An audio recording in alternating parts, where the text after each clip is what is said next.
మనకి తెలుసు చాలామంది చల్లగున్నప్పుడు, వర్షం పడుతున్నప్పుడు ఐస్ క్రీమ్ తినాలని అనుకుంటూ ఉంటారు. చాలామంది ఎంజాయ్ చేస్తూ మరీ తింటూ ఉంటారు. అదంతా ఒకప్పుడు. కానీ ఇప్పుడు మాత్రం ఏం చేయాలో తెలుసా?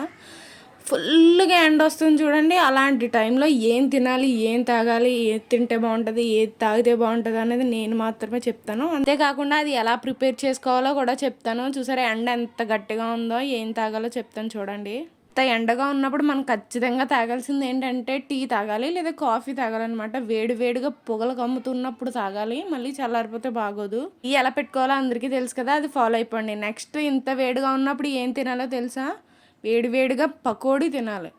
దానికోసం ఇప్పుడు నేను ఉల్లిపాయ పకోడీ చేస్తున్నాను. చాలా బాగుంటుంది. నేను ఎలా చేస్తున్నానో చూసి మీరు కూడా ఫాలో అయిపోయండి. ఇంత ఎండగా ఉన్నప్పుడు ఖచ్చితంగా ట్రై చేయాల్సిందే. ఫస్ట్ సన్నగా ఉల్లిపాయలు తరుక్కోండి. నెక్స్ట్ వచ్చేసి 2-3 స్పూన్స్ శనగపిండి, అలాగే 1 స్పూన్ కార్న్‌ఫ్లోర్ వేసుకోండి. టీ స్పూన్ అల్లం వెల్లుల్లి పేస్ట్, కొంచెం ఉప్పు, కొంచెం కరివేపాకు కూడా కట్ చేసి వేసుకుని 1 స్పూన్ వాటర్ వేసి బాగా కలపండి.